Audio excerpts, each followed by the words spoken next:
what are your thoughts on, or what would you have to say about corruption? Because I'm sure it's brought about delays, it's brought about hardship. What are your thoughts on corruption in Kenya in terms of land buying? I mean, it's pervasive, like with every other sector.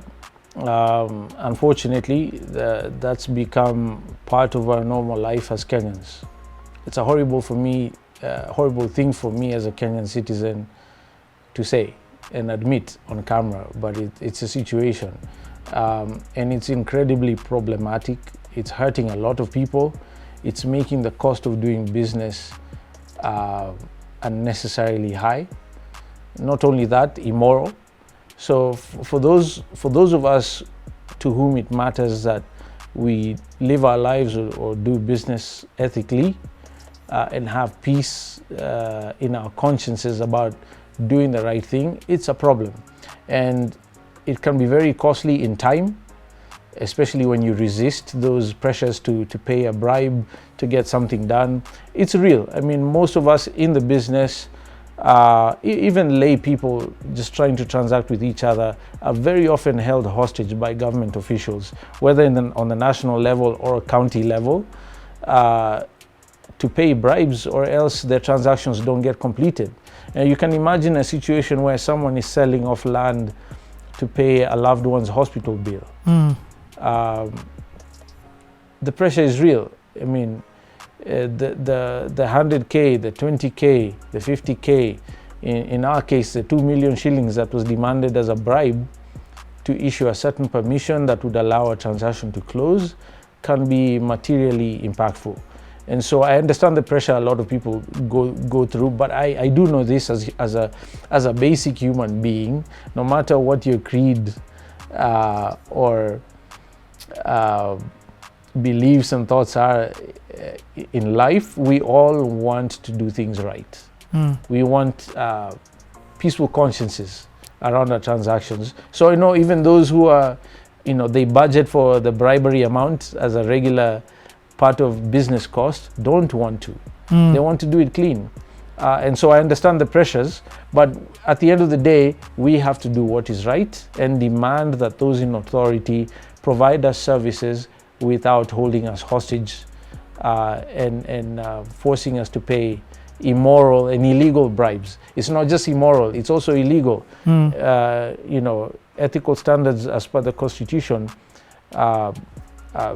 are very high on this particular issue.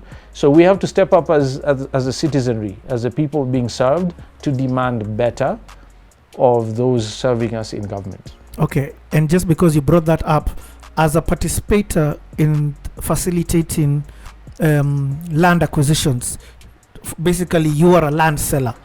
Part of the problem, or part of the reason why a lot of people have lost a lot of money, is not just the corrupt government officials. It is also the people who are participating in this on behalf of us who are trying to buy land. For example, selling parcels of land that they shouldn't be selling in areas that they shouldn't be selling. I'll use the word eighths, as people know them, or even sixteenths, or however small they can 50 get. by 100. Yes. Yes. Let's have a conversation about that, because we are coming to you to buy land. So we come to Goshen, and I'm not using Goshen as an example, I'm just using it as a representative of that sector. How can we protect ourselves as land? As buyers and investors? It's a great question. I mean, it's one of my greatest pains on this journey, is understanding the implications of what we do as land sellers and land developers and so on, land trading companies. We have a higher standard to meet as far as the products we are selling and providing for our clientele. And I also understand where that pressure comes from, because you want to make your product as affordable as possible for every person to access, right? It's a very idealistic view. And a lot of people have fought back against us when we've made these comments, because they say, oh, you're trying to be elitist, we need affordable land for everyone's pocket. Absolutely, 1,000,000%, I agree. But to what extent should we ignore the law and what's right to provide everyone an equal opportunity to buy land. I mean, it's unrealistic to expect that everyone should be able to afford any piece of land that they want. Right? There's a reason, one piece of land is priced at 100K per acre. There's a reason why an acre in Westlands is going for 400, 500 million shillings. So should we be complaining that the acre in Westlands is inaccessible for most of us? That it should be split up to enough sizes that I can afford it for $1 million bucks. I mean, there's rhyme and reason for these things. But I understand the pressure that land sellers have to provide mass market appealing products. But the reality is we all have to play within a set of rules as espoused by the law, specifically the Physical Land Use and Planning Act 2019, in conjunction with the various county policies for zoning and user. In Kenya, we use the term user. It means the same thing as zoning. What is the area and the size permitted for where you're buying? The buyer has a responsibility to do their due diligence to know that, hey, I'm buying an acre in Imbuko. Is an acre allowed in Imbuko by Kajiado County? And if it's allowed, what must Goshen Acquisitions have done to cause it to be allowed? And have they followed that process to the latter? Because if we haven't and you buy, you run the risk of losing your land at some point in a random future should someone want to straighten things out. You know what I mean? The onus is on you as a buyer, sadly, to know your stuff, know your business. You can't be blind about it and overly trusting of a land seller, because we have extremely high motivation to sell you that piece of land. And most of it has to do with profitability.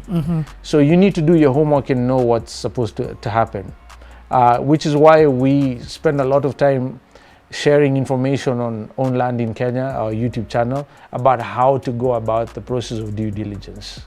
Your licensed advocate should be able to help you with that, specific to the county, because that's a reality today under the devolved governance structure.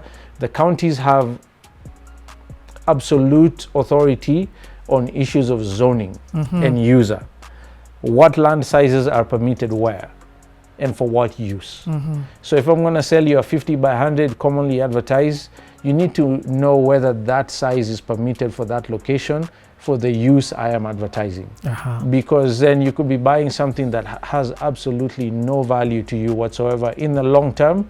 And I've said this before, sadly, this is the reality. Most of us selling 50 by 100s are simply because we haven't followed due process. We have not provided the infrastructure required, including wastewater and sewer treatment and management, solid waste management, drainage, road and accessibility, power and water reticulation, supporting infrastructure like for security, police posts, shopping areas, schools, hospitals, because the bigger you go in scale, the more important these things become.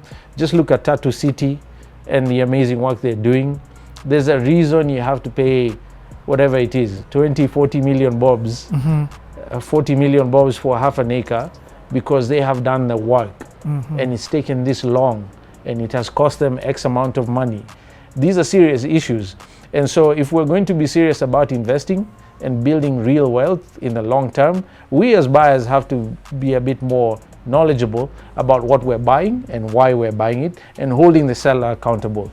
Ask for the permits, ask for the documents, the proof that they produced it legally before you risk your capital. Whew. Thank you, Solomon, for taking, this is part one.